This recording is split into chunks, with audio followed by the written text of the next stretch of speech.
சில கோரிக்கைகளை நான் வைத்தாக வேண்டும். நாளை கோட்டையில் கோலோச்சுகிறவர்கள் நீங்கள், எளியவன் நான் கோட்டையில் வந்து பார்க்கிற வாய்ப்பு எனக்கு வழங்கப்படாது. ஒருவேளை என்னுடைய கோரிக்கை உங்கள் கைகளுக்கு கிட்டாமல் போய்விடலாம். எனவே குமரி மாவட்டத்தினுடைய சிறுபான்மை மக்களுடைய 3 கோரிக்கைகளை எழுத்து வடிவமாக உங்கள் கையிலே தந்து நான் அமர விரும்புகிறேன். ஒன்று, கிறிஸ்தவ ஆதி திராவிடர்கள் காலங்காலமாக சமயத்தின் பெயரால் சலுகைகள் மறுக்கப்பட்டதால் பிற்படுத்தப்பட்டோர் என்கிற பிரிவிலே இருந்து கொண்டிருக்கிறார்கள். நாங்கள் நம்புகிறோம், நம்பிக்கை நட்சத்திரம் நீங்கள் மீண்டும் ஆதி திராவிடர்களுக்கான பட்டியலிலே கொண்டு வருவதற்கான வலிமையையும் வாய்மையையும் ஆண்டவர் உங்களுக்கு தந்திருக்கிறார். அது நடக்கும் என்று நான் நம்புகிறேன். 2, கிறிஸ்தவர்களாகிய நாங்கள் இங்கு பட்டா நிலங்களில் கூட ஆலயங்கள் கட்டிக்கொள்வதற்கான உரிமை இங்கு மறுக்கப்படுகிறது. எனவே எங்கள் வழிபாட்டு தலங்கள் எல்லாம் குறை கூடாரங்களாக கிடக்கிறது. நீங்கள் ஆட்சிக்கு வருகிற பொழுது தடைகளற்ற ஒரு சமுதாயம் இங்கு உருவாகிற போது நாங்கள் சுதந்திரமாக ஆராதனை செய்வதற்கு ஆலயங்கள் கட்டிக்கொள்வதற்கான உரிமையை எங்களுக்கு நீங்கள் வழங்க வேண்டும் என்று நாங்கள் கேட்டுக்கொள்கிறோம்.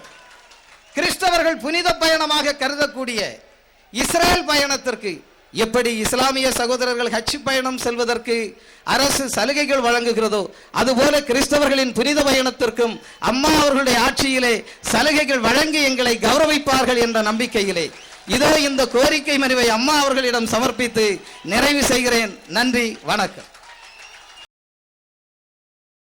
இந்த மேடையில் எனக்கு முன்னால் பேசிய அன்பு சகோதரர் டாக்டர் சுரேஷ்குமார் அவர்கள் உங்கள் அனைவரின் சார்பிலும் 3 கோரிக்கைகளை இங்கே வைத்தார்.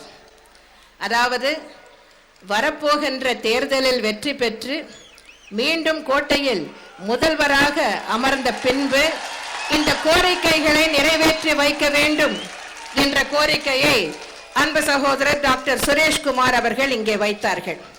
அதில் ஒரு கோரிக்கை, இஸ்லாமிய மக்களின் புனித யாத்திரை ஹஜ் பயணத்திற்கு எப்படி அரசாங்கம் உதவி செய்கிறதோ அதை போலவே கிறிஸ்தவ மக்கள் மேற்கொள்ளும் புனித யாத்திரைக்கு, இஸ்ரேலுக்கு செல்லும் புனித யாத்திரைக்கு அரசாங்க உதவி செய்ய வேண்டும் என்ற கோரிக்கையை வைத்தார். நிச்சயமாக உங்கள் அனைவரின் ஆதரவோடும் அன்போடும் மீண்டும் கழக ஆட்சி அமைந்தால் இந்த கோரிக்கை உடனடியாக நிறைவேற்றி வைக்கப்படும் என்பதை தெரிவித்துக் கொள்கிறேன்.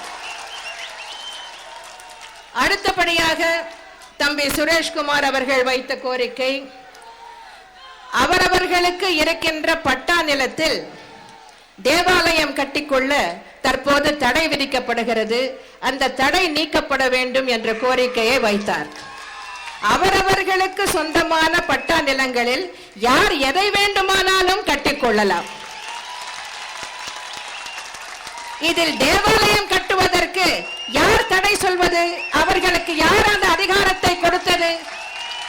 ஆகவே இதில் எந்த பிரச்சனையும் இருப்பதாக எனக்கு தெரியவில்லை. கர்த்தரின் அருளால் மீண்டும் கழக ஆட்சி அமைந்தால் நிச்சயமாக இந்த கோரிக்கையும் நிறைவேற்றி வைக்கப்படும்.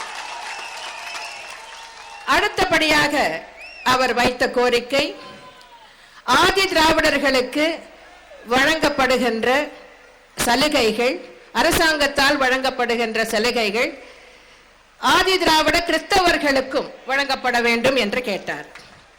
இதற்கு ஒரு கமிஷன் உள்ளது. அந்த கமிஷனிடம் இந்த கோரிக்கை வைக்கப்படும். அந்த கமிஷனிடம் முறையிட்டு தேவையான ஆணையை பெற்று கர்த்தர் அருளால் அமைய போகும் கழக அரசு இந்த கோரிக்கையையும் நிறைவேற்றி வைக்க பாடுபடும் என்பதை இந்த நேரத்தில் தெரிவித்துக் கொள்கிறேன்.